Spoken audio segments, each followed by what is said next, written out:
if I lay down and I play dead and I stay dead, maybe you'll get sick of being the monster out of my head, under my bed. Think you're so. Okay. Hi guys, Andrew from Kingslayer Cards. We just caught our top 3 in premium over in Duluth, Georgia, not Atlanta this year. I was piloting Luard, my favorite deck by far, for a long time. Mainly Luard. Grade 2 game is really strong, and it's a strong grade 2 game is really relevant for beating most of like the meta in premium right now. Being able to fight for first stride will get you wins more often than not. So this list was just kind of like built to survive grade 2 game and force people to ride up. So you have your normal V starter, obviously. Grade 3s, I played a 3-3 split of the G Luards. Free stride, super good, being able to recur stuff for late game and making sure you have Dogda targets or whatever you need. Very relevant. A lot of lists really only play 4 Luard. Best of 1, consistency is key. So playing 6 ride targets, I didn't have the G assist at all this weekend through all of my games. So this worked very well for me. 6, I think, was a magic number. Obviously, the 4 Heal Guardians. There's no reason not to play them. They help you survive the grade 2 game against whatever you're playing against. Nightmare Jaw ride up, Jewel Knight ride up. They're not going to try to fight you, and being able to search these out and hold these is very relevant for staying at low damage so that you can push for first stride. Big part of my grade 2 game, I only play 9 grade 2s. Obviously off the main, you can rip a Damphood Dragon, which Soul Blast 1, retire it, usually on turn 1, to search your Blaster Dark ride 2. So that way, when you do mulligan, you can hold pieces like the grade 3 heals or the Rollicks you'll see later. So playing low grade 2 and not having a mulligan for it as long as you see it in a main, very, very important. And the Blaster Dark on turn 2 forces people to commit a card on the board that they usually don't want to commit, or try to damage deny you to stop you from getting the Twin Drive. And if they don't, then it's just free value, and whatever you pitch is going to fuel for Ritual. Next, obviously 3 Dogda, bread and butter. The only way we get more than 3 attacks a turn without stands. This is how we break through hands on that first stride turn, and more often than not, if you're going to win, you're going to win on first stride by hitting Morfessa immediately. The other big part of your grade 2 game is Morian Spear Dragon. He hits for 15 to 20k.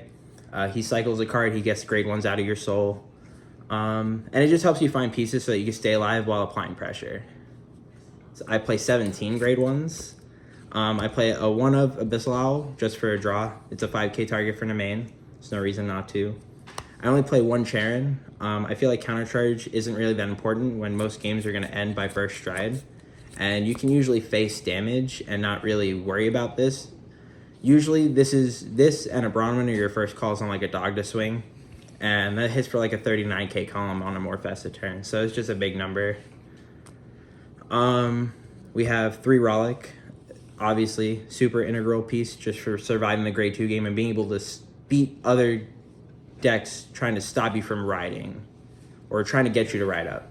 If I have these, I have the heals, I have all these grade 1s and all this pressure, most people can't fight me on 2 or regret doing so. 4 Bronwyn, obviously with the 6 grade 3 targets, the Heal Guardians, and he's a 13k attacker that you could call off a Dogda.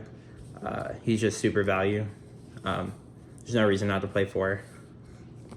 4 in the main, just because you play so many grade 1 targets, like so many 5k targets.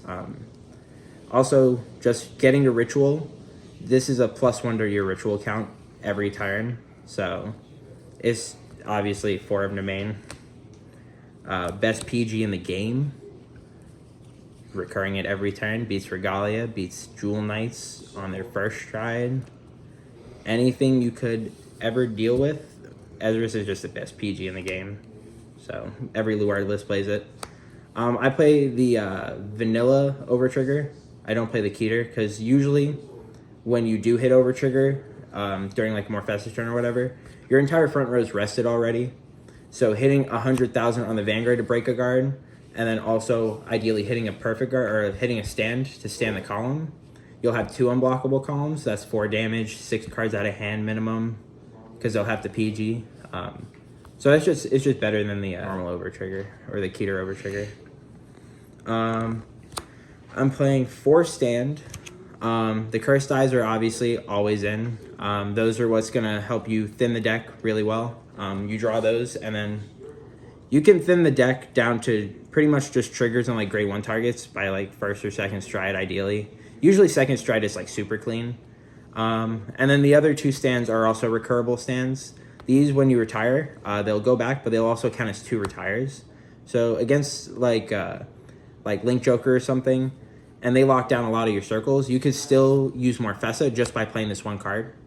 And just killing it with like PGs or whatever, it's recurring. Like putting your stands back in is super relevant for your Morphesa turn because that's your win con. Then I played 5 crit. I played 2 of the stride crit because we're playing low on 3s. And sometimes when you ride, you want to ride Dragheart first sometimes. So having the extra stride fodder or an extra grade 3 will get you there. Because the free stride isn't active until your beginning of ride, so it'll be the next turn. And then the 3 Belial Owl, because this is your just value engine. Anytime it dies, it's a +1 and it's going to go right back. So every turn you can draw 2 or 3 extra cards just for it existing. And then the last card in the main deck is Drag Wizard Viceroy, another 5k target. This is the reason I only play the 1 Charon.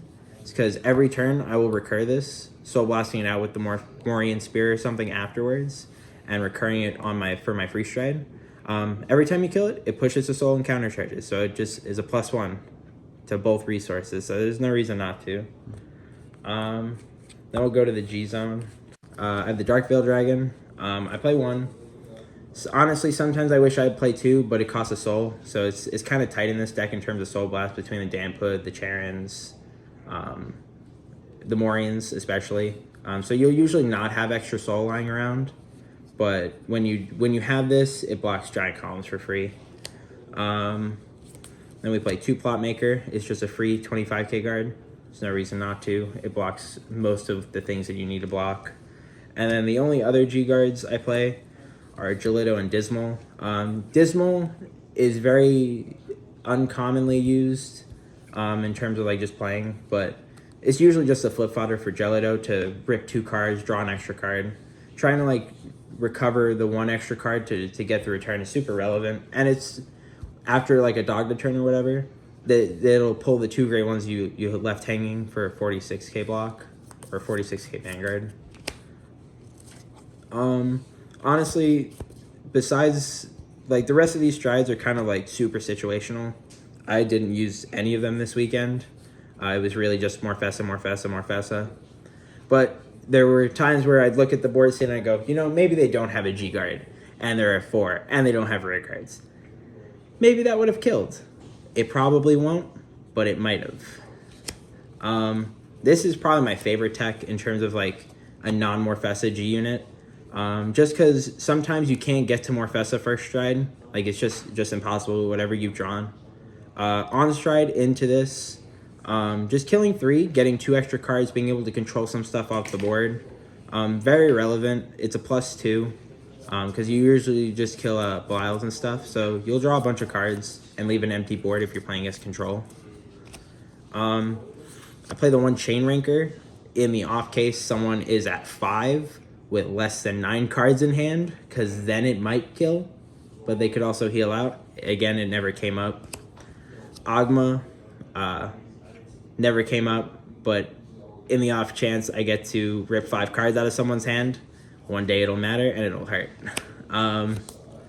Dragabus, if they try to damage deny you, if they really leave you at 0 and you didn't see a heal guard to play for the counterblast, then you know this can get you an extra PG to hand. It could kill a Belial. It does a lot. Nobody damage denied me this weekend, so it didn't matter. And then, of course, Baby Girl, Morphesa, best card in the deck. What we rely on to do anything. 15k and a crit to the front row, guard with 2 or more.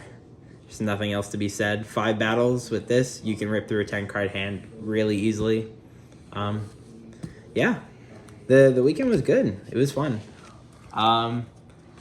Honestly, I had doubts going in with Luard, but it worked out in the end. I played confidently, and that's really all that matters at the end of the day. If you know your matchups with this deck, and you really understand how to play out of board states, it can play out of most situations, if not all of them. So I think that's about it. Thank you for watching.